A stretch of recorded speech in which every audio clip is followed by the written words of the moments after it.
Good morning, everybody. Welcome into the NFL closing line for NFL Week 6. I'm your host, the big man on campus. Is October 14th, 2018, and we're ready to go. Another week, another dollar. NFL Week 6. Donnie Wright's my co-host.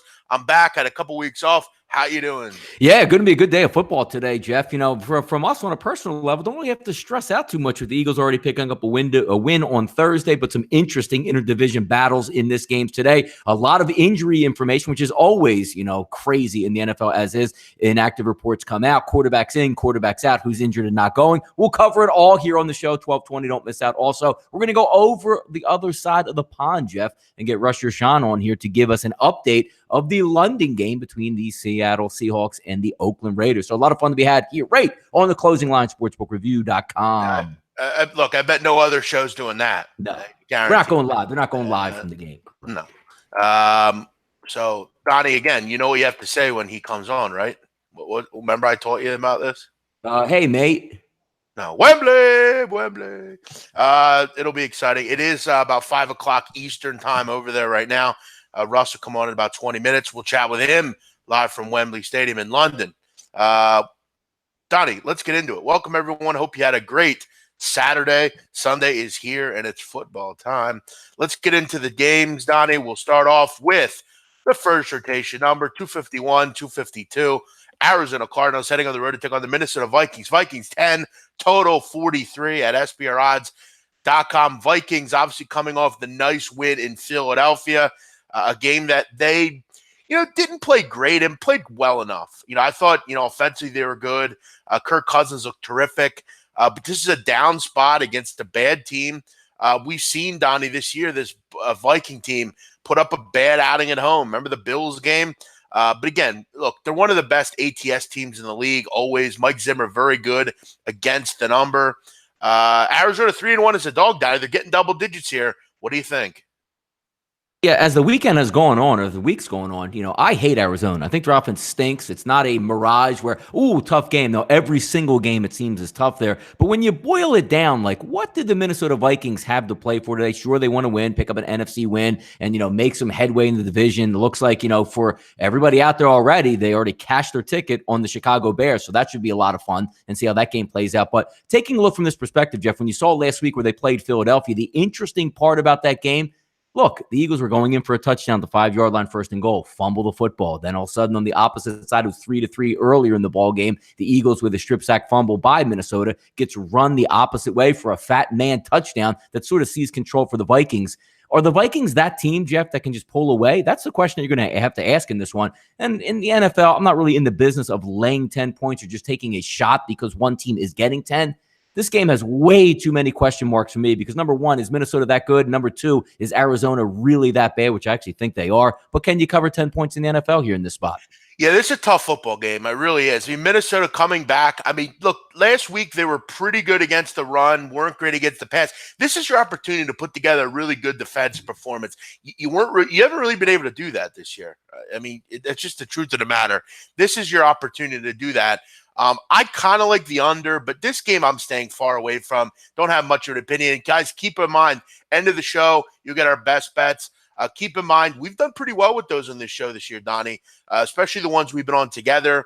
I do believe you've done pretty well in general as well. So, Donnie, it's been a good year for us. I haven't lost in the NFL. I've only put out a couple plays, but I've won. You're doing a great job. What's your record in the NFL, Donnie? What is it? 4-1, 5-1, I believe, to start the season. I don't have it up in front of me there. It's too many wins to count, Jeff. Come on. No, I mean in your premium plays, you've done a nice job. I think that's what it is. Yeah, I believe a couple undefeated weeks. You've done a great job. So, Donnie, obviously the big NFL guy here. But hey, look, both of us are getting the job done here. It's been fun. By the way, in this game, Arizona, Minnesota, though, another key informational injury that I laughed at when it happened. Yeah, you know what? Just a little bit of a cramp. Well, cramp turns into like a 6-week injury for Dalvin Cook. He's out for this football game, which again lends you to believe what Minnesota actually think this football game is about, right, Jeff? Hey, we don't even need to have our best players out on the football field. This is Arizona, so let's see if they have a letdown here. But I don't have an opinion either way over under in this one or either side. It's easy just to say Minnesota's going to clap this football team, but in the NFL, they're all pros. They all get paychecks, and it's 10 points. I'll tell you what, listen, if you come out with a bad outing here, I got to wonder about this Vikings team. Seriously. I mean, you've already had one of these bad performances at home. You can't come out with another one. You just can't. Couple people chiming in. The mayor, Frank Rizzo, what's up? Taylor H., Al, Greg, Nelly, Mark B., Vandy, Candy, all you guys in here. Welcome in. Thanks for checking out the show. Donnie, let's move on. We'll move on to the next game here. We'll get Rush Sean in about 15, live from Wembley Stadium in London. Chargers and Browns, Donnie. How about this one? This is an interesting one. Lines been moving all over the place all week. Browns currently a 1-point favorite, total 47. Chargers obviously making the cross-country trip here at a 1 o'clock game. Tough to do. But, again, these are professionals. These are guys that have done this. They've made these trips. Donnie, we all know. Guys like this, that's not a big deal much anymore. You're not flying on a rickety plane or some bus. Keep in mind, though, Cleveland 4-1 against the number this year. But in this game, they have to win. And as we know, over the last 3 seasons, they've only won 3 games. So it's not easy to do if you're the Browns. But getting points with them, look, it's a better idea. Obviously, defensively, they're pretty good. I mean, at home, 2-0, giving up only 15 points a game. What are your thoughts here, Di? This is a big-time offense coming in. I got to be honest. I see points in this game. I would lean over, frankly. What do you think? Yeah, I guess styles make fights in that, because if Cleveland can get down and dirty and play a defensive battle, but it's just, it's still hard for me to get over these anomalies that the rookie quarterback is going to go to lead, because the Chargers still, say what you want about their defense, not, still banged up, not the greatest defense in the world. Yes, the Chargers do play down the competition, but across the board, it just seems like the talent on the offensive side of the ball for the Chargers should be able to overwhelm the Cleveland Browns defense. Now, look, the Cleveland Browns defense has been playing well. They stepped up last week. Looks like the Ravens reverted back 4 or 5 years to their offense back into a shell. Let's see what the Chargers do, because I think this game can drive it one way or another. As we talked about it last week with the Ravens game, Jeff, the Ravens never pushed the issue. Up 3-0, throwing that interception, down by the goal line, I believe, in the second quarter. They go up 10-0. That might be a completely different situation for the Browns. Let's see who comes out first in this ball game. If the Browns come out and take the lead, that's going to tell you a lot about this game. But if the Chargers come out and take a lead, I'm interested to see how the Browns can return fire in this football game. And look, all week long, I mean, it's basically Chargers, 63%. It's been that way. That line pinged all the way up to a -2 for the Cleveland Browns last night, now back down to a -1. There's a lot of Brown believers out there, and rightfully so. They've been playing every team just about close, but you are asking them to win the football game here. Interesting weather in Ohio right now. I want everyone to keep this in mind. There is rain in the area, but it's in southern Ohio. It's not hitting Cincinnati or Cleveland. So both these games should be weather-free as far as maybe some sprinkles in Cincinnati, but I think overall the weather's going to be fine. You're missing out there, thank God. But yeah, I think clearly the sharp play is the Browns. I still don't believe, Donnie, that people. I think your public person, your public casual bettor is still not betting the Browns. They're not. You know that, right, Donnie? I mean, they're not betting the Browns. They want to see the Chargers. They like Rivers. They like that offense. But still, at the end of the day, you still have no Joey Bosa. This has still been a defense that has struggled. I mean, they're giving up 26 points a game. Donnie, is this defense ever good? I mean, seriously. I mean, are they ever stone cold? You can't score on them. They're never good. So it's no surprise that they're struggling. Their best pass rushers is out. Best pass rushers out. And look, they're a public side to me here. Browns look like a decent play, but I'm not into that feeling yet. I think the game will go over, Donnie, 47. Any feel in the total? No, I don't, because it's just hard for me to gauge. Since Cleveland has played both edges very well, they can get into a shootout with the Oakland Raiders, and they can play some low-scoring battles like you saw last week, or even go on the road and hold down the New Orleans offense. So I don't have a great feel in this game one way or another. I'm still old school in this. Rookies got to win the football game against a veteran team and a veteran quarterback. I know it's home. I know the sharp money is on the Browns, but it's just hard for me, because as easy as Baker Mayfield can light it up out there, he could throw 4 interceptions. So again, this is one of those games that we talked about earlier. Rosen, again, before this, rookie quarterbacks are hard for me to gauge right now. It's hard for me to lay my money and say they're going to win this football game or do well, because as easily as they can play well, they can really suck. So it's hard for me. And keep in mind, per Football Outsiders, that these two teams are not very good, special teams wise, 2 of the worst in the league. That could set up a random touchdown or something. Look, this isn't going to be my game of the week or anything, but I kind of like the over. Two games, though, that we've talked about so far, I don't have much opinion on. Donnie, we've talked about this one, and what a game. Bears, Dolphins. Donnie, I want you to do something for me here. Yeah. Why don't you tell all the listeners where I gave this out at the round table? Yeah, you gave it out. I mean, it's nice to get the good number in there, but I don't think anybody knew about the injury for Tannehill coming up so big. Because, yeah, who the hell would have liked that earlier in the week if you said Brock Osweiler was going to be the starter all week long? So, I mean, I was feeling the Dolphins, obviously not feeling them, but Jeff, feeling them at these new numbers here is a completely different story, right? Yeah, numbers crazy. Bears -7, total 41. Again, early in the week, this was a 3-point number on Wednesday. Yeah, yes, it was. I didn't know Ryan Tannehill was worth this many points personally, but again, the Bears, one of the highest bet games of the week. Look, you throw all the talk out, Donnie, at this point. You and I argued about 3. 7's a little different story. Yeah. The truth of the matter is Chicago's failed to cover in 12 of 17 on the road. They have been very good this year against the number. This is a different team, but there's still some question marks about this offense. Look, Brock Osweiler makes it a lot different. Brock Osweiler is not a good quarterback. He's not a guy I ever want out there. Look, I got to be honest, Donnie. I don't see a lot of ways for Miami scoring this game. I think they struggle to move the football. Yeah. I mean, most of the cap would be against Trubisky in this one. And again, we're talking different numbers here, but myself, and I will have a play on the show in this football game, it just breaks it down to saying, are they a touchdown? Like, what is the big difference? Look, I mean, Tannehill's been a decent start. There's no question about it. But last week, you saw maybe he was injured again, which is the best thing about the NFL, which, living in this new day and age of information and having it put out there and legal gambling, in a few years, you fellas can mark this down out there. There's going to be multi-million-dollar fines for not sharing information that Tannehill in week 3 injured his throwing arm, and now all of a sudden it's coming out now. So as these legalities come up, you're going to see some interesting moves here by the NFL to try to, I don't want to say protect the information, but make sure it's on the up and up. Because if we all had information like some of these guys are leaking out, hey, by the way, your starter's not going to play this week. Oh, I would love to bet that information, and nobody knew about it. So how about if you were even sitting last week, Jeff, on a Dolphins ticket +6, knowing Tannehill had a sprained AC joint in his throwing arm? I mean, it's amazing when you take a look at some of this stuff. But hey, neither here nor there. Chicago at -3, Jeff. I think we can all agree that's a pretty good play. Chicago at -7, that's completely different now. You're asking them to win by double digits. Yeah, and I mean, you look at ways that the Dolphins can move the football. Obviously you're going to lead on the run a little bit. I mean, look, that's going to be difficult because the Bears are one of the best run defenses in the league. I mean, I think they're like top 3. Pro Football Focus races them number 1 against the run.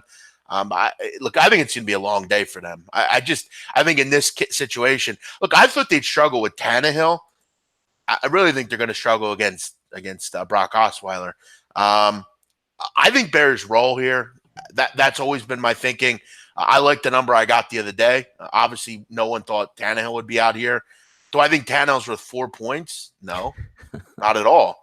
I still think the Bears win pretty handily here. I just think it's a case of the Dolphins. I don't think they're going to be able to move the ball. Carolina headed on the road to take on the Washington Redskins down at Landover, Maryland. Panthers won, total 44.5. Redskins coming into this game, obviously at home, coming off the loss at New Orleans, a game that they were dreadful in, couldn't run the ball, too many bad interceptions. Obviously had the big interception from Alex Smith. Look, that's Alex Smith, Donnie. I mean, he makes those mistakes at times. He's never overly impressive either. And Carolina comes into this game. You have to figure it's going to be another tough day if Washington wants to try to establish the run. This team's very good against the run also. What do you see in this one? Carolina, Washington. Two defenses that I'm not sure if I trust. I know Carolina gets back Thomas Davis today, which, look, their front seven's very good. It's always been, though, that back 4 that concerned me. What do you think about Carolina, Washington?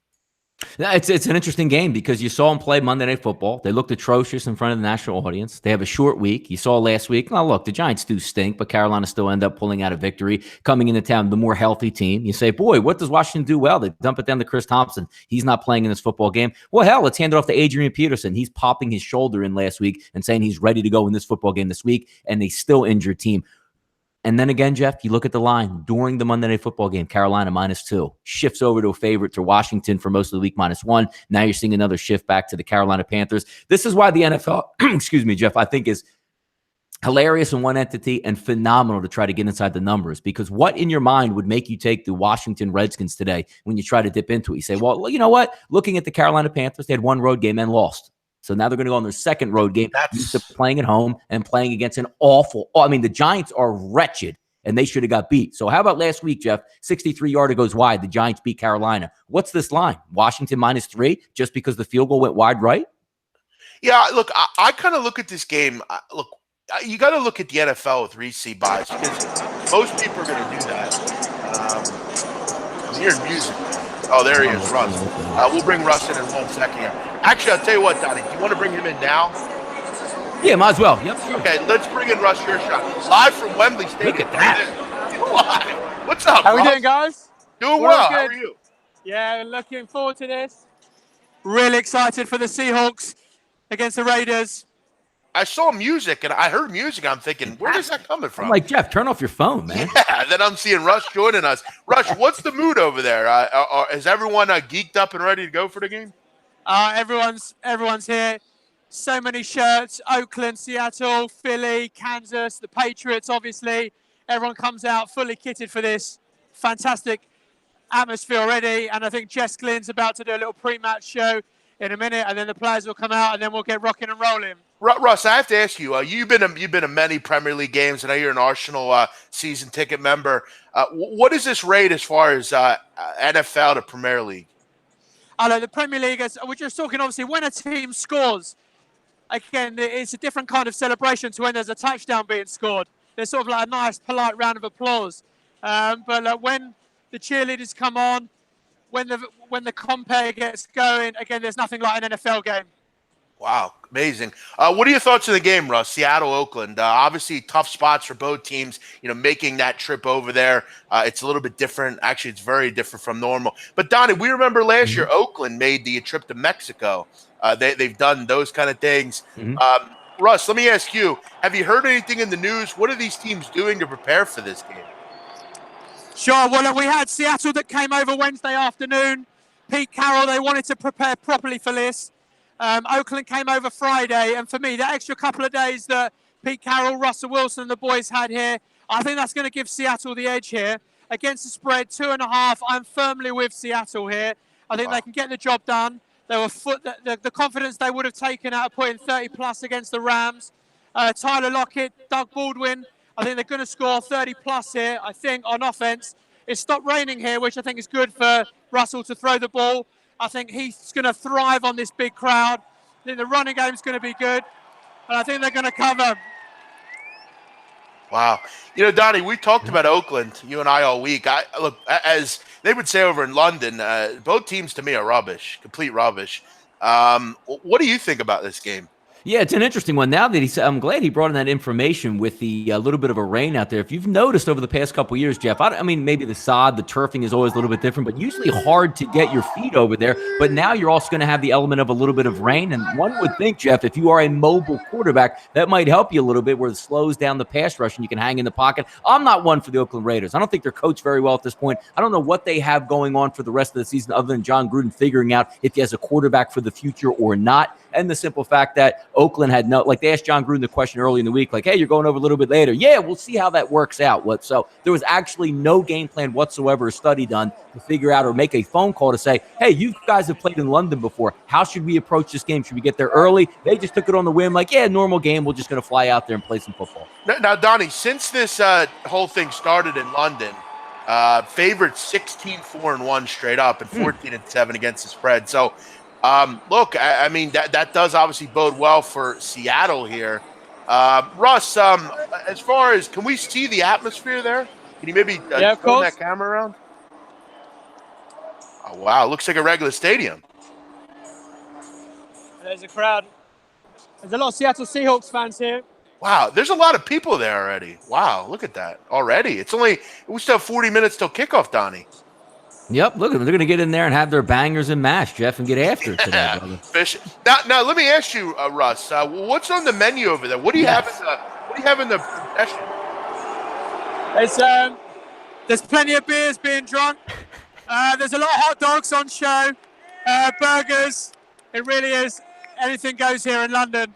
The bars are full, and again, to be fair, half the fans are filling up on the food before the game. Obviously, a 6 o'clock kickoff, so it splits between dinner time as well.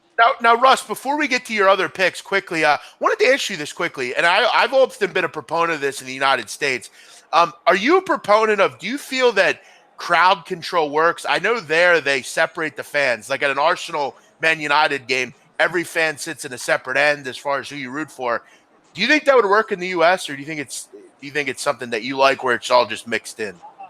Look, from what I've seen here and from what I've seen from watching the NFL over the last 10, 15 years, I see a lot of fans mixed in, and it's all a bit of fun. It's all a bit of banter. Okay, cool. Whereas I think, obviously, football fans, it just doesn't work. But for the NFL, again, I've seen it so many times, and you see, obviously for you guys as well, you see the close-ups. Fans mixed together, it works. It's fun. Everyone has a laugh. And again, it's a game at the end of the day. What do you like today, Russ? Any other picks other than Seattle? Yeah, I think Buffalo plus 10.5, if that line's still there. I fancy them. Two bad teams, so how they're giving 10.5, I'm not so sure. Cincinnati, Pittsburgh. Someone's a Pittsburgh fan here. Look, Big Ben loves playing Cincinnati, but I just think Cincinnati can get the job done here. Offensively, defensively, they are pretty strong. Andy Dalton's playing with a lot of confidence. And again, Pittsburgh, you're just not sure what teams they're going to turn up week in, week out on the road. I'm not sure how good they're going to be. So Cincinnati for me there. Great work, Russ Yershon, checking in live from Wembley Stadium. Russ, you're a big football fan on the channels here, but soccer, now you're coming involved with football. We love the live view from Wembley. Have fun and enjoy the game. Cheers, Donnie. Cheers, big man. Enjoy the show. Fantastic, man. Cheers, lads. Easy, and you. Top man there, Russ Yershon, checking in live from Wembley. Donnie, how about that? Looks great, too. I mean, I was impressed with how many, still 40 minutes till kickoff. It looks pretty full there already. Yeah, you want to be part of the atmosphere, though. You know what I mean? You want to get in there. Like if we had the Super Bowl fills up equally because people don't want to miss out on any of the, fireworks and see what happens because a lot of people are going through their first NFL game overall. So they're excited to be there. Good stuff. Yeah, great stuff. Now, Donnie, we'll get into those games kind of a little bit more in depth here in a moment. Just back to Carolina, Washington for a second. I don't know. I look at this as most public bettors look at recency bias. They look at what they saw recently from Washington. They saw Washington didn't struggle defensively. They're not any good. And you got to wonder, Donnie, at any rate, have you been at all impressed by Washington's defense at all this year? I mean, seriously. They're okay. I thought it was a bad matchup because when we talked earlier in a few shows, Jeff, when you take a look at, Alex Smith and what he wants to do, more of the check down Charlie type, he doesn't want to engage in a shootout. I think that might help them a little bit today because, when we watch Carolina, can they make big plays? Sure. But I'm not going to confuse Cam Newton for Drew Brees or, Patrick Mahomes just slinging it all over the ballpark. They're more going to be settled into their offense, run the football, dumping plays in the flats. Cam Newton using some designed runs out there. I think this game does fall into the Washington Redskins wheelhouse. But you're right. What gives if you have your two best running backs banged up and a wide receiver banged up, and you see the way they play football as is, they already lost a home game in a slower down version, Jeff, versus the Indianapolis Colts. You beat a one-legged Aaron Rodgers, which was a nice victory in the rain. It's funny. And again, 35% of the bets are coming into Washington. It's holding steady at -1 for Carolina. It's just one of those NFL type games, man, where they just set that line and say, look, we're going to sit back and watch where it goes. Yeah, another interesting game. I'm going to lean Carolina here. I get a feeling they get it going on the road finally. And I'm not a big buyer in the Redskins. I'm just not.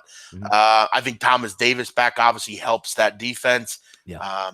Look, I never like betting on Carolina's secondary, but I guess I'll man up and do it here. Yeah.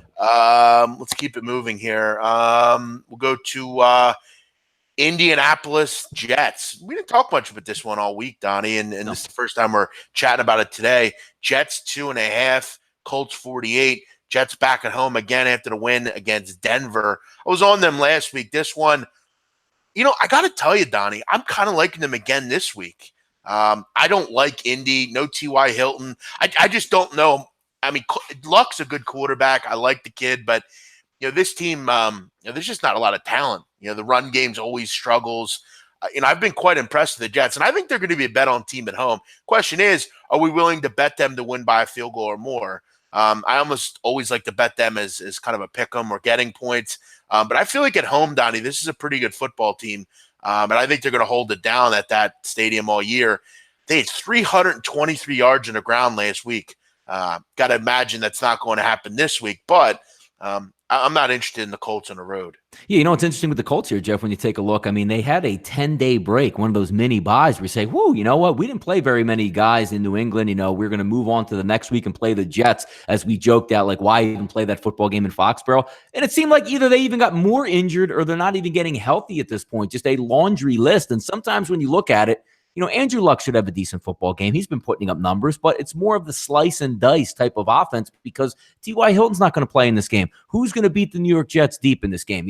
Who's going to move the chains outside of Andrew Luck making a play with his feet or, a nice pass downfield where there's not going to be too much room to run after because T.Y. Hilton is your big play guy. Now, it does think that Trumaine Johnson's not going to play again. Marcus May is going to be active, but you're also down Buster Screen if you're looking from a Jets perspective. But what was not to like last week, Jeff, about them? How do you beat another football team in the NFL with a rookie quarterback, especially them being at home? He's a little bit more comfortable. You put him in the best positions. You run the football. You play really good defense. You grab a lead and sort of hold on. Because I know they were down 7-0 last week, but that game changed really quickly. The Jets dominated all the way through, and they're home again. Normally in the NFL, Jeff, I do like rest, and I do like the veteran quarterback against the rookie. But you're going to have to give me some weapons, right? It could be a completely different story if the Marcus Hunts of the world, Eric Ebron was 100% healthy. Maybe Jack Doyle was playing, and you had T.Y. Hilton. You'd feel a little bit better. But I just see the Jets here at home as a decent play. And you're right. Just keep it under 3. I think the Jets can snag a victory here. Colts 3-13 over the last 16 games. This team's not any good. I like the Plains here in this one. I think they win by a touchdown or so.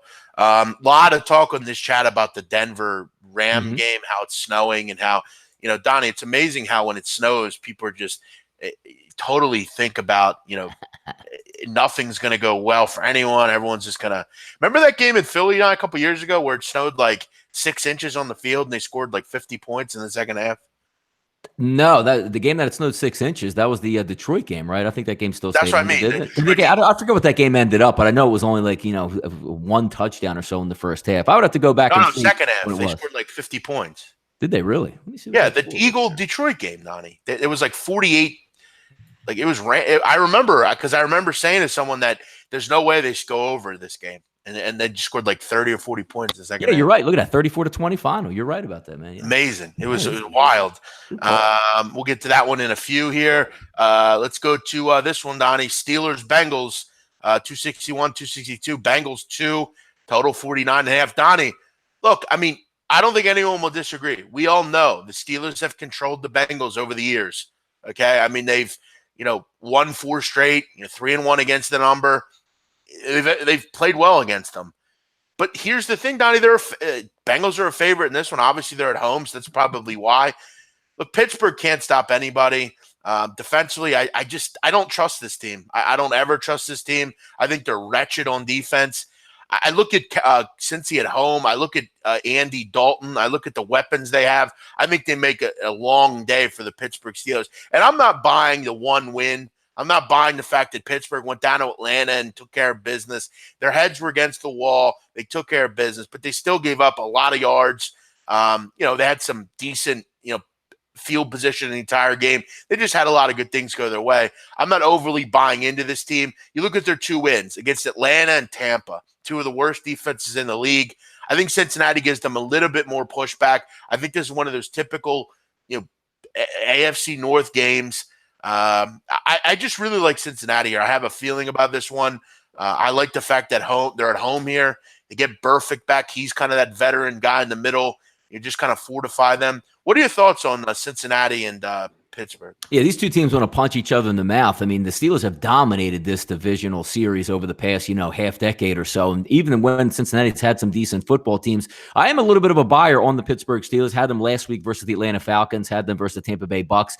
Sort of one of those outlying games. They didn't play very well in the second half versus in the home game versus the Baltimore Ravens. This is going to be a tough one to try to figure out because I think the Steelers are getting better. For the first 2 to 3 games of the season, their entire right side of their offensive line was back. They were a very good offensive line. They're healthy and complete right now. I know DeCastro still has the hand injury, but he's been playing for a few weeks now. Emergence of Juju Smith-Schuster. You still have, Brown at wide receiver, James Conner finally getting his footing under. And also with the defense of the Steelers, Jeff has been getting better and more healthy and leads the NFL in sacks. And we all know if you put Andy Dalton under pressure, that could lead to some turnovers. Joe Hayden coming back now, healthy. Maybe, look, you're not going to stop A.J. Green. Maybe you slow him down here. Mixon should have some running lanes here if we look at it for the Cincinnati Bengals. That's probably going to be your way to victory if you're counting on it for Cincinnati. But this is a good one. Another one, Jeff. 62% of the public on the Pittsburgh Steelers. Line opens up 2.5, now down to -2, -1s, depending on where you're shopping at. I've just, from the beginning of that, before the Tampa Bay game, I was a buyer on the Steelers for the division just because I thought they had a really good look at it and a nice positive price. They did pick up a couple wins here. This is a huge game for both of these ball clubs moving forward. Cincinnati can really establish themselves in the division and throw a punch at the Steelers if they can knock them off today. To me, it's a 50-50 game. I lean Steelers in this game, but that's only because I've been a buyer on the Steelers for a couple weeks now, so I can't jump off the bandwagon. Yeah, I'm not saying that the Steelers aren't a decent team. They are, but all these numbers that we're talking about, those Steelers teams are much better than this team. This team's been kind of, were we really riding the ship because they beat Atlanta? They had to. They got the job done. Good for them. I just think this is a tough one. You got to go on the road here after 2 home games. And look, I know they played well there. Their run defense has been good, but Dalton's hot right now, white hot. And against a defense like this Donnie, they've gotten shredded this year against the pass. 3 games, they've given up more than 300 yards. They give up almost 400 passing yards to Tampa Bay. Did win that game, though. For me, it's Cincinnati. Donnie and I are on different sides. It's going to be a good one. It's going to be a good one. How about the over-under in this one, Jeff? Opens up at 54.5, now down to 49.5. There is some drizzle in the forecast, but this isn't going to be like if anybody watched UCF versus Memphis yesterday. It's not going to look like that, but I always tend to lean, Jeff, in division, one of these real rivalry type games where usually they turn it up a notch because the one thing we know, both of these coaching regimes have been there a long time. Nothing is going to surprise either one of these two coaches on the defensive or offensive side of the football. I usually lean under in these type of situations, Jeff. How about you? Yeah, 5 of the last 6 between these two have gone under the number. These teams just kind of balance each other out and punch each other in the mouth. Could it get into a shootout? Sure. Wouldn't be surprised at all. But, every time I see rain in the forecast, I don't know, for some reason this year I've been a lot more gun shy on that just because, I don't know, it seems like every time, even in the pros, like any rain kind of game, like even that game with Eagles-Colts, Donnie, it wasn't like overly bad. It wasn't raining overly hard, but for some reason it just threw kind of a clunker in for both. Yeah, you're right about that because when you look at some teams, like I always like to say, like if it's going to be a little bit rainy in the forecast and like Jacksonville is, going to be playing or they're going to be playing like the Dallas Cowboys like they are today, throw a little rain in there. You don't anticipate a higher scoring game, but some of these teams that don't really play that much defense going against 2 teams that can sling it with big time weapons at wide receiver, because in that Eagles game, Jeff, you're still breaking in Alshon Jeffrey. Carson Wentz making his first start. The Colts have no weapons, it seems like. Those are the ones that I always tend to lean under. And also, Jeff, when you have rain in the forecast, but you're playing on turf in Cincinnati, usually it's not as big a deal as you would be playing on grass with the slipping around. Yeah, no, you're a good point on that. Now, Donnie, you know what I'm seeing on Twitter? I see people commenting saying that the Jags are more likely to win this game because their owner is from London and that he's not from London, but he has a club there. So the stadium's going to be sold out with Jags fans. They're going to be 80,000 Jags fans here. That's going to make a difference. At Wembley. Why would there be Jags fans for a Seattle game? Because they think that their team's going to come there. There's going to be a team coming there. So there's going to be more possibility that the Jags will root for a certain team. And I don't know. It's weird. I don't know what people are trying to say here. Yeah. Somebody's on acid if that's their. And I guess, I think London could support. Do you think London could support a full NFL team, Donnie? Money is going to make the world go over. The only problem is which players are going to want to live over there. And I don't care what they say. Travel's still going to be not fun when you remember how Hawaii gets drubbed when they come to the mainland, it seems like, right? So what the hell is one NFL team going to continuously make trips across the sea? I don't know, man. That's just, can we just leave it here? You don't need a team in London. I don't get it. Yeah, I've heard, Donnie, and this is something that I've actually considered like down the road, Donnie, when I'm like in my 40s, I love London. I think it'd be a great place to live. I've heard of this thing. I've been researching it. They're creating a plane, Donnie, that will be able to fly from New York to London in 3 hours. Like they're coming up with this.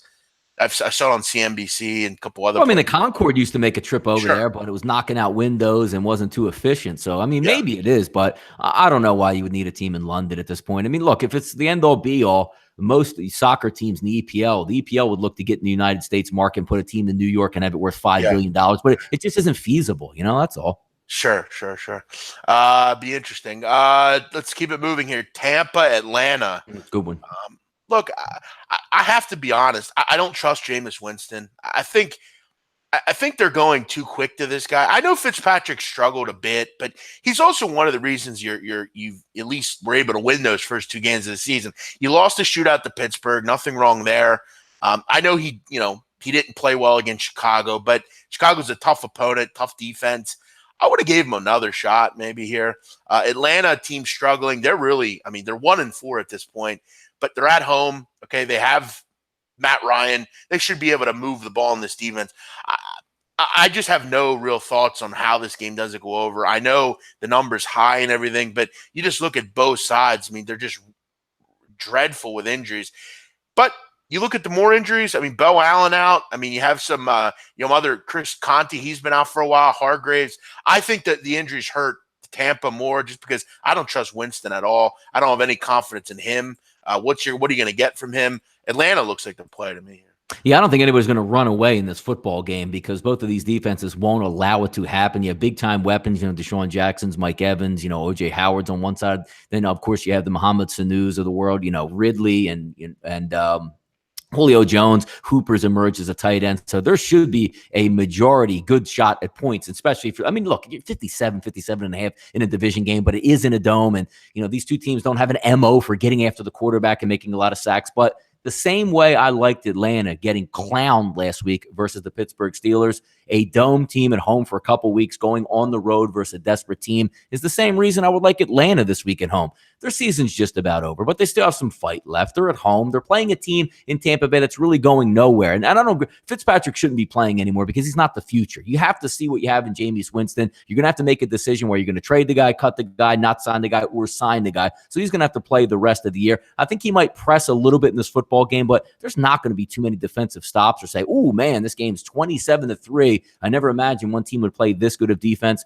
The one thing that you can always lean back on is, Mitchell Trubisky threw 6 touchdowns on this defense. Pittsburgh shredded them. Even Nick Foles, who's a slug back there, and the Eagles couldn't get out of their own way, was still throwing deep balls against this Tampa Bay team. Tampa Bay's MO, if you said, you know what, we have a team that can't really throw it deep, like maybe like a Tennessee Titans, right, Jeff, going against Tampa Bay, say, maybe they can't take advantage of going deep. I think Atlanta has the exact tonic to go after the Tampa Bay Buccaneers with their 3 wide receivers. I just do. Let me ask you, Donnie, this line implies that both teams, this is an even game, like basically. Yeah. Do you believe that?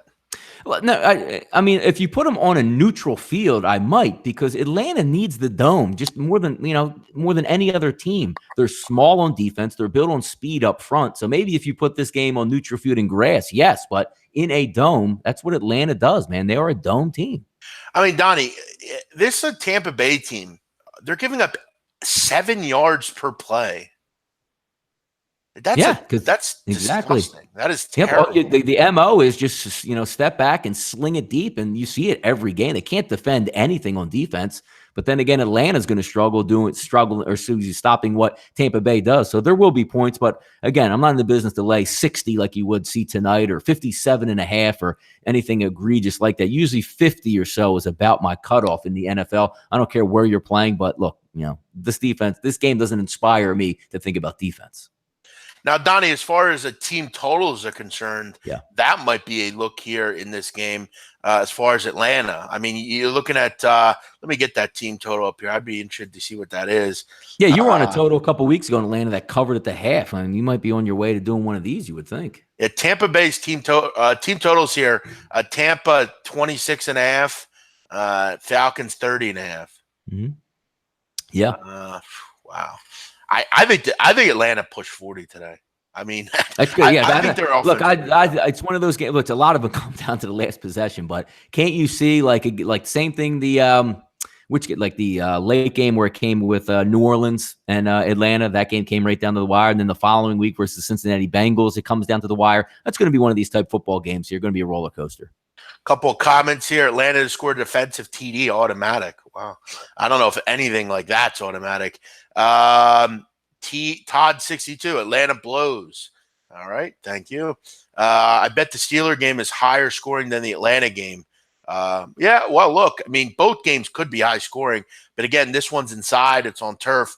That I think Donnie used the word tonic. The way Atlanta plays offense, the tonic And against defense. Tampa Bay is going to be dangerous. I think it comes out with a nice gin and tonic, Donnie. I think. Yeah, man. If they're all healthy out there and you have a clean pocket, which look, they upgraded their pass rush a little bit. We can agree, Tampa Bay. But if Matt Ryan has time to throw, who's covering anybody in that secondary? Nobody. So. Who scores more, Falcons or Patriots? Good question. I think Falcons. I think the Falcons are highest scoring team. Could be, yeah. Not going out of the limb or anything, but no. I think they roll. I think they win like 41-20 or something. Really? Yeah, I don't know if that defense holding to 20, like you're gonna get to give the head coach down there. I just think Tampa Bay is like the worst. I don't know, but no, they have some great players on offense. Mike Evans, Deshaun. I don't know. I got a weird feeling Atlanta's going to step up a little bit. Not great, but step up. Seahawks Raiders. Talked about this one with Russ Yershon. Look, I think you throw out everything. I mean, you throw out everything that you see on the field. I think Oakland's been pesky, honestly. I've been surprised by their effort this year. They've been better at times than I thought they'd be. I haven't been overly impressed with Seattle, even after last week. Russ mentioned the confidence that they got from scoring that many points. And I think they could do it this week, but they did lose the game still. Had to travel across both these teams, tough travel schedules here. I kind of just throw out everything. I don't have much of an opinion on it. I lead Oakland, just getting points. I like the way they've been scrappy, but I don't know. What do you think, Donnie? No, I agree with you there in a certain instance, but this is coming from a guy who's never bet a single penny on a London game yet because I just don't have a feel. I don't have an edge. One team's coming in at this time. One team's coming in at that time. You know, it might be rainy out there. Who's cheering for who? There's no real feel for me. So if you're just going to say, I could see your version, Jeff, just take the points with the Oakland Raiders getting 3, or you say, I don't think Oakland's very good. And I can see almost every end of this because I never have a feel for games overseas and I've never bet them. And I don't know if I'm going to. Yeah, again, I mean, favorites have covered 14-7 since this game started. So, favorites have been better in this situation, but I don't know. This is a tough game. You just don't know what you're going to get. Over has actually been 12-9, Donnie. So I feel like the over, there's some stats to back that up, but I don't have much on this one. I don't bet London games really either. And how about we're getting a game at 1 o'clock, Donnie? It's not the 9 o'clock. Good, yeah. It's about time. Look, at least the NFL might be getting it right finally, not saying like, oh, how much fun is it to have a 9? No, it's not really a fun 9:30 game here, especially if you're working out on the West Coast or you're trying to wake up at 6:30 and watch a football game. This is the way you're supposed to do it. Put them at 1 o'clock. Thank you, NFL, for once. I'm looking at Bet365 to see if there's any added props to this game that there wouldn't be on others just because it's in London. Bet365 obviously based in England as well, but I'm not really seeing much. We're overall passing on this one. Final 1 o'clock game, Donnie right side. Buffalo at Houston. Houston 10, total 40.5. Another double-digit number, and a double-digit number, Donnie, that is seemingly a bit high. Houston got a win last week against Dallas. Big deal. They've actually won 2 straight against Indy and Dallas. Look, I like Deshaun Watson. Look, this guy's thrown for over 300 yards in the last 3 games. He's been on fire, but I noticed he was a bit injured last week. No, he's going to play here, but he looked hobbled at a point last week. He had a couple safeties out that may or may not play, Micah Hyde and Rafael Bush. They look to be probable. You might want to check with that. I like Houston. Do they start to kind of get going here, Donnie? This team is 2-3. It's not all lost just yet.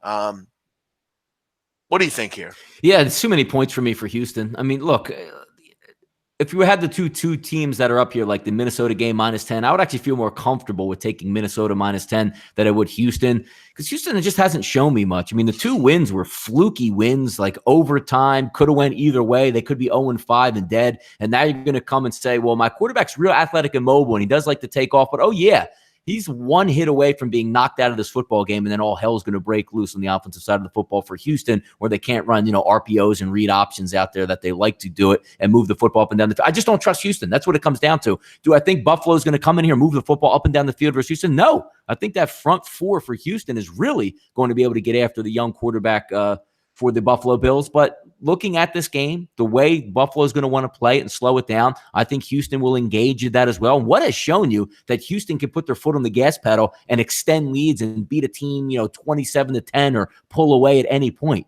They're that next play away from fumbling, a stupid play call by the head coach, a dumb read by the quarterback in the red zone. And all it takes is one of those, Jeff, to throw it off. Since you have to cover 10, I'll lean Bills getting the points here. I'm going to tell you right now, and I've been saying this since this guy came into the league, Josh Allen is trash. This guy's no good. I'm telling you. He can't make intermediate throws. He's just kind of a doofus. They need to get him. Like, he has nothing out there. Then you see the report coming out with who's the Kelvin Benjamin, where they're going out to warm up. Yeah. And you know how every quarterback goes out and it's like, hey, man, let's throw some routes. Hey, man, you want to throw some routes and build some rapport since you're getting like 2 catches a game for 7 yards? Nah, bro, I'm good. Just, one of those just enigmatic players who, boy, he wondered why he got traded from Carolina. And now he's going to wonder why he's on his ass out of Buffalo too. Just some people just don't get it, man. Will LaShawn McCoy maybe be moved as well? There's some questions. Here's one thing I will tell you, though, Donnie. I'm not – you look at kind of the situation you're in here, a double-digit favorite, and they're a losing record team. It's not – it just doesn't make a lot of sense from a betting perspective. But then again, does it? Because this line doesn't make a lot of sense, and you're thinking, well, there's no way Houston could cover. But you look at really every side of the figure, Donnie. I think Allen has a tough game. I think he gets sacked and pressured and hurried a lot. I think this offense can move the ball against the Bills. This might be one of those games where it maybe doesn't look as bad as it is. Maybe Houston's got to show me. Like, they have to show me they can actually play football, because you can only go by what you see. They could be 0-5 very easily. And the game I just continue to love and watch is how the Giants took this team apart. But I mean, I don't know. And again, but in the industry, Jeff, we say, look, the line's there for a reason. They didn't just set it at 10 and laugh and be like, this game should be a pick 'em. We're just going to put it at 10 and mess with everybody's head. It's there for a reason, man. Yeah, this is a Buffalo team's weird. I mean, sometimes they look solid, and then like 1 week they'll beat the Vikings by double digits on the road, and then they get shut out against Green Bay. Yeah, true. And then go beat the Tennessee Titans. Sure. Yeah, right. It's very odd, this team. Donnie, let's get into some 4:00 outings here. Yes. We'll start with LA and Denver.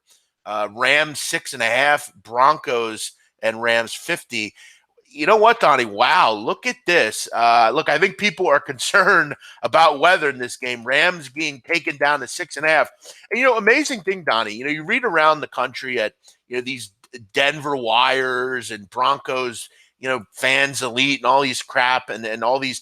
No one likes the Denver Broncos in this game. Broncos fans are tired of Vance Joseph. They're sick of his performances. I'm not so sure. I like Denver more than most, I guess. I think the snow is kind of a concern. It's already snowing heavily there. I got to look long-term to see if this is going to continue throughout the game. If it does, obviously I think that LA offense will slow down a bit. But I worry about Denver's offensive line. Bowles injured, Vald here injured. Case Keenum, obviously not the fastest guy in the world. The snow just kind of throws a wrinkle into everything here, Donnie. Yeah, but here's the thing. Look, you can't let ESPN, because they're going to sensationalize everything. They do. And whether or not you like this game or don't like this game, don't fall into the trap that now with this high information technology, do your research. Go to Denver. Look at their stations, ABC, CBS. They'll tell you exactly what's going to take place in here. Snow will be out of there by game time. 5-mile-an-hour wind. Is it going to be cold? Yes. The field should be in pristine condition for the entire game. Don't let the snow in the morning. It's a tarped field, folks. If it snowed 6 inches at 8 a.m. and they're showing and say, whoo, look at all this snow 6 hours before game time, there won't be a single speck, it looks like, that's going to be on the field. So whether or not you like the over-under, if it's cold, that's going to impact it. Don't play this game figuring that there's going to be 6 inches of snow on the field. There's a chance that nothing will be on the field today, folks. Sure, I've talked before. I mean, I think you really have to – you have to be a meteorologist in this business. You have to be able to go find the good – I use AccuWeather. They give you an hourly performance, that kind of thing. You want to obviously look at radar and stuff like that because, look, a lot of people will talk about, it's going to snow. Well, look at the radar. I mean, you could see where they give you a 3-hour loop and that kind of thing. I almost do agree with Donnie here. The thing is, I like Denver +7, Donnie. I told you that early in the week. It's 7 across the board now, too. Yeah, we had 6.5 for a little bit, but now you're seeing 7 all the way across, which is interesting. Yeah. And as far as the whole, Rams don't like cold thing, I mean, look, these are – first of all, let me tell you something. The Broncos don't like the cold either. Yeah, no one does. Case Keenum is a dome quarterback who played for the Rams and and played for the Texans. You're telling me he's born and bred winter quarterback? Come on, stop it, man. These players everywhere hate the cold. Yeah, it's going to be cold. That's an advantage for Denver. No. Trust me. The players on Denver can't stand to play in the cold either. Yeah, I hate those arguments. These guys don't like the cold. No one does. No. I don't really like it either. Yeah, but sometimes I got to put on my fucking jacket and go out. It is what it is. Donnie, I remember when I was a kid, I worked for my father. My dad is in the building industry. When that point, he was a concrete contractor, and we used to pour concrete. I remember, Donnie, it was basically the point where they wouldn't even pour concrete. It was so cold. I remember it was 6 in the morning. I didn't want to get out of the truck. I was sick, the worst point of my life. But you know what? I put on my fucking hard hat and went out and worked. You got to do what you got to do, Donnie, in this business. And these are professionals. They go in fucking cryo chambers. They understand. This whole cold thing is just bullshit. I hate it. And the best part about it, look, it's not like, and let's just say you like the cold, right, Jeff? It actually hasn't been cold in Denver since this morning. They didn't practice all week in 24-degree weather outside. It's been balmy in Denver, and then overnight they get hit with that. And then tomorrow it'll be back in the 40s and 50s and then 60s, I believe, the rest of the week. So this isn't one of those things where it's like January, we've been practicing outside for 3 weeks in the cold. No, it hasn't been cold yet. It's going to be cold this morning. So it's going to be an equal advantage for both teams in this football game with the cold. It's the way it is. Amen. What are your thoughts on the pick here? What do you want? Yeah, it's a tough one. I mean, look, you're getting into the same thing you had last week. I lost on the Los Angeles Rams last week, laying 7 on the road to Seattle. I thought they would put up in the mid-30s, which they did, but I had no idea that they would have no idea how to stop a simple read option and a couple rollout passes here. I think Denver, Jeff, is more talented on offense than Seattle. I could see some points in this football game because, let it be known, unless there is 8 inches of snow on the field or an absolute monsoon with heavy wind, the Rams are going to score. They played half that football team without Cooper Kupp and without Brandon Cooks last week. They're both in and healthy with Todd Gurley, to me, the best running back in football. They're going to get after it regardless of weather, as I said, unless there's a deluge of rain out there or heavy snow. If the wind is 5 degrees or under and it's just cold out there, that's not stopping the Rams offense. It just isn't. No, you're totally right. I do worry about that front five for Denver on offense. They have some injuries in that with the left tackle and the right tackle. That's a concern for me, Donnie, here. Let's keep it moving here. Jags and Cowboys. Cowboys getting 3 here, total 39.5. Look, Donnie, I'm going to come out and say it. I like the under. That's going to be my pick of the week, my play of the day on the show here. I know it's very public. I know it's very obviously the numbers move down a little bit on me. But I look at this game, and I think if anyone's going to move the football, I don't think it's going to be a whole lot. I think the Jags are going to struggle just because, look, I just don't think the offense has a lot of talent on it. I mean, you're going out and getting Jamal Charles, and Blake Bortles is dreadful. I mean, now he's on the road. And this Cowboy defense, Don, is a little underrated. They've been terrific all season. Pass rush has been good. I think their secondary is pretty solid. I just think we see a low-scoring game, kind of a lot of punts. Net punting is going to be important today. I don't think Dallas is great moving the ball, but I think they're one thing here that I look for if I'm a Dallas fan, and I'm excited about Ezekiel Elliott. I think he could be the difference in this game. I actually, frankly, as the week goes on, I kind of like Dallas here getting the points. I think Ezekiel Elliott is kind of the difference in this game. Yeah, I like your idea though on the under because it's a 39. They're so hard to cover. But if you're going to pick a game, right?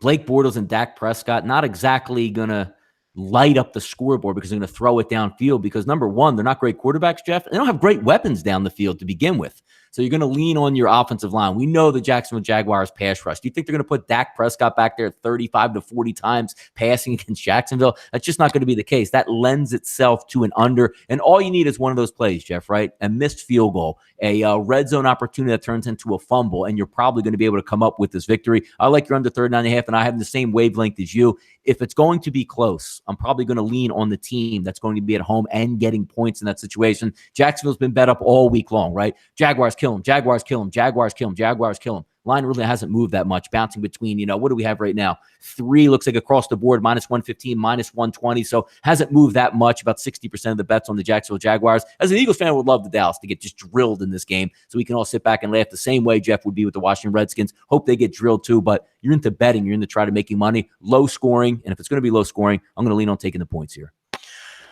Look, the truth of the matter is these two offenses are ugly, and they just are. I mean, there's just not a lot of talent on these offenses. Yeah. But the team that has the talent is Dallas. The whole talk all week is negativity around Dallas. Who wants Dallas? Yet the Jags have sat at 3 all week. There's not been any move up. There's not been any huge public move here. The public's on the Jags, but the line hasn't moved. That should tell you something here, Donnie. Final game on the 4 o'clock card. Baltimore, Tennessee. Baltimore 2.5, total 43.5. 2 very good defenses. A Tennessee team that I've had yet to been able to figure out. I think offensively they are what they are. I think they're going to struggle to move the ball today. This is a defense that is probably the best defense in the AFC. They have an added wrinkle now that they can throw the football downfield, but then you kind of, when you think Denver's made or Baltimore's made it, then they throw out that performance last week at Cleveland and only put up 9 points. The turnovers hurt. What do you think about Baltimore, Tennessee? Yeah, it's interesting. I mean, Baltimore's going to be on their 3rd straight road game. The line opens up as a pick 'em and immediately bet to a -3 for Baltimore, which was a real head scratcher. Now, I know we saw the Tennessee Titans beat the Eagles at home, then go on the road and lose a game to the Buffalo Bills, but both of those games, Jeff, very hard fought and close. I see more of the Ravens offense, Jeff, of last week probably going to make its return here because Tennessee does have a decent defense. It'll be a slower game as well. So if we're looking at the over-under, Jeff, 43.5, I do lean towards the under there. But I'll lean on the home dog in this one because I just think this game is going to be played low. I wasn't impressed with what I saw from the Ravens last week. 3rd straight road game here. Tennessee plays close games, and they play close at home. Marcus Mariota should be a little bit healthier again as he tries to get away from that elbow injury. I'll lean home team here. Yeah, a couple injuries for Tennessee. Camellia Correa, Wesley Woodyard, Will Compton, Benny Logan, Kenny Vaccaro, all questionable or maybe won't play. So definitely want to keep your eye on that. Under looks pretty good in this game, but I think Baltimore find a way. I just think I like the offense a bit more. I think they bounced back from that win or that loss last week. Donnie, you want to wrap it up? We'll get into the 8 o'clock game a bit later on the halftime show. We'll start with you. We always give a pick or two here. For your pick of the day, what do you like? Yeah, you know what? I'm going to go with a 1 o'clock here to start it out. Maybe at halftime we'll be able to dip into one of these 4 o'clock games, but just against the principle right now. We talked about it all week long. I thought the Dolphins were in a really good spot. I liked them if Tannehill was going to play and getting the 3 or whatever it was, 3.5 at home, as it appeared to be on Thursday. I'm going to stick with that play, and I'm going to take the 7 today because I don't know. Brock Osweiler is not a great quarterback. Tannehill isn't the end-all, be-all. So it looks like you're going to give a free 4 points to a home team that does have a winning record, and now nobody thinks is going to win this football game. Line raced all the way up to 7. I'll take 7 with the home team in this situation. It's hard to cover double digits on the road. I'm not a believer just yet. Mitchell Trubisky, one of those games, Jeff, where I could call myself a genius or I can get laughed at for this play. I'm going to take the 7 at home. It's just too many points for me here. Donnie, I have a premium play on the 1 o'clock slate, but other than that, I hate this card, the 1 o'clock slate. I hate it. It's dreadful. I have no picks to give out for the 1 o'clock slate other than the one I've already talked about on my website. As far as the free play for me, I'm going to go with the under 39.5 Cowboys Jags. just don't see a ton of offense in this one. I also kind of like Baltimore, but we'll get into that a little bit more. We have a halftime show. Donnie will join you at the 1 o'clock halftime. We'll try to find some second half value. We want to thank Russ Yershon, who chimed in live from Wembley Stadium in London, which is fun. A great little interview there. He liked Seattle, Donnie, which is interesting. He also liked Cincinnati, if I remember correctly, against Pittsburgh. I also love, Donnie, how he calls Kansas City Kansas. There you go. Yeah, hey. I always love hearing British people talk about the states sometimes. It's always fun. We'll be back at halftime. We'll see you all then. Have a great couple an hour or so here. Enjoy the games. We'll see you at halftime.